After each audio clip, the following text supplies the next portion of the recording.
Citoyen TV met en avant les informations du monde, avec des citoyens, pour des citoyens et par des citoyens attachés à une coopération gagnant-gagnant entre États souverains et en soutien aux acteurs qui défendent le droit des peuples à disposer d'eux-mêmes. Bonjour, au sommaire du JT citoyen du 30 mars 2021. Actualité en RDC, le FCC et le PPRD refusent d'entrer au gouvernement. Congo-Brazzaville, recours de M. Mathias Nzon. Et pour finir, France, écologie patriote. Commençons tout de suite avec l'actualité en RDC. Le FCC et le PPRD refusent d'entrer au gouvernement.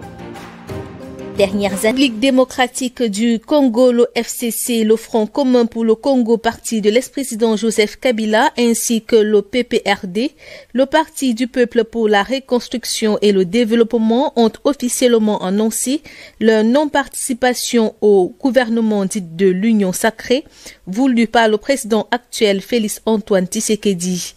Plus de 2 mois après la nomination du premier ministre Sama Lukonde, la composition de ce gouvernement est très attendue. Ce refus du FCC et du PPRD d'entrer au gouvernement divise la classe politique. Dans la foulée, les partisans de l'ex-président ont appelé la population à rester vigilante pour la tenue des élections dans le délai légal.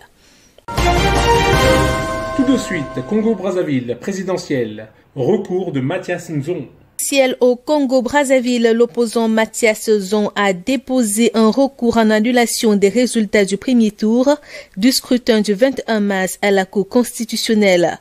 Le candidat de l'Alliance pour la République et la démocratie, arrivé en 3e position avec 1,90% des suffrages exprimés, dit avoir fondé sa requête essentiellement sur 3 raisons. D'abord, l'opposant pointe entre autres l'existence de nombreuses irrégularités qui ont entravé le scrutin, dont l'absence de vraies listes électorales issues de la révision de 2021, l'existence des bureaux clandestins dans les sièges du PCT, Parti congolais du travail, et au domicile des députés et des responsables du parti au pouvoir.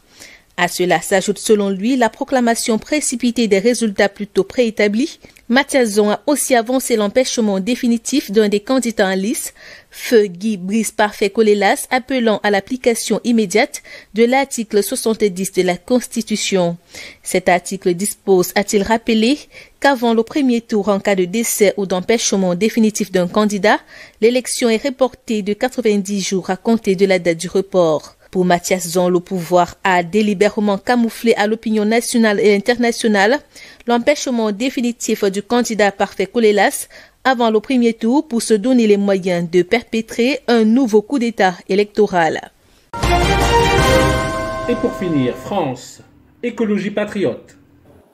Madame la Présidente, Madame la Ministre, mes chers collègues, l'évidence, une double demande des Français pour davantage de démocratie participative et pour une transition écologique plus juste, pour reprendre l'introduction de l'exposé des motifs de votre projet de loi, qui m'apparaît comme un excellent postulat de départ. Malheureusement, il ne fut pas le fruit d'une intuition juste de nos dirigeants mondialisés, mais le message porté avec force par les Français enracinés, relayé à ses débuts par le mouvement des Gilets jaunes. Avec ce postulat, vous auriez pu, je crois même, que vous auriez dû interroger directement les Français. Plutôt que d'installer un quinquennat de campagne perpétuelle et de faire semblant d'écouter les Français à travers un grand débat et une convention citoyenne faussement démocratique, vous auriez dû questionner les Français sur l'écologie. Ils sont en effet peut-être plus que sur tout autre sujet directement concernés. Il en va de leur santé, de leur sécurité et plus globalement de leur cadre de vie. Il faut reconnaître que nous, Français, sommes privilégiés dans ce domaine.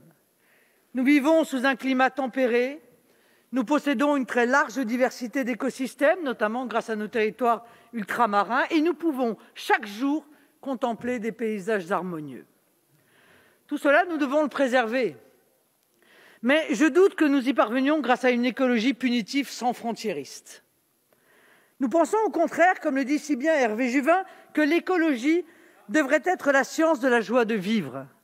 Des Français qui se sentent responsables de territoires qu'ils ont reçus de générations antérieures et qu'ils vont transmettre à leurs enfants et à leurs petits-enfants. C'est cette idée qui m'a amené a proposé un référendum de 15 questions pour que les Français s'approprient directement ces sujets et qu'ils donnent à nos dirigeants les axes de politique à mettre en œuvre. Aujourd'hui, dans le domaine écologique, les Français ont un seul choix, celui de subir. D'un côté, ils subissent les mondialistes qui leur imposent traités de libre-échange et éoliennes et s'évertuent à supprimer toute forme de protection. Et de l'autre, ils subissent les oukases d'idéologues anti-tout qui voient dans l'homme un ennemi de la nature. Et ils doivent même subir le camp du « en même temps » qui arrive à synthétiser ces deux extrémismes.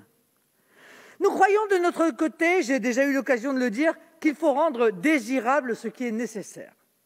Oui, la préservation de notre environnement est une nécessité. En ne changeant pas un iota du modèle économique ultralibéral qui montre tous les jours ses limites, tout en assommant de normes ou d'interdictions les Français, vous faites de l'écologie une contrainte au lieu d'en faire un désir. Croyez-vous un seul instant que nos compatriotes ne souhaitent pas être protégés de la pollution, avoir accès à une nourriture saine, une énergie peu polluante et bon marché, contempler des paysages naturels préservés? Je crois qu'en réalité, ce n'est pas très difficile de faire de la préservation de l'environnement un désir. Alors, comme vous ne souhaitez pas, ou peut-être n'avez-vous juste pas le courage de changer de modèle économique, vous essayez de réparer ces effets sur l'environnement. Toujours plus facile de réduire les conséquences plutôt que de s'attaquer à la cause. Pour couronner le tout, votre politique est d'un grand cynisme. Un seul exemple. Quand vous préconisez les voitures électriques, avez-vous conscience que cela n'est possible qu'au prix d'une pollution de masse dans les pays qui possèdent des terres rares? La voiture électrique à Paris, c'est possible qu'avec des tonnes de sulfate d'ammonium dans le sol de Baotou. Les mondialistes délocalisent tout, même la pollution.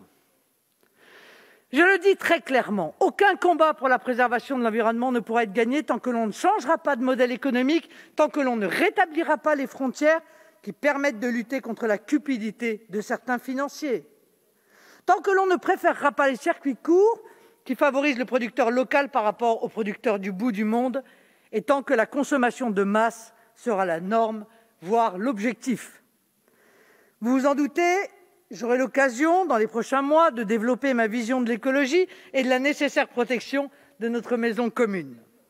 Une vision reposant sur un modèle localiste, protégé par des frontières et répartissant harmonieusement les activités sur le territoire.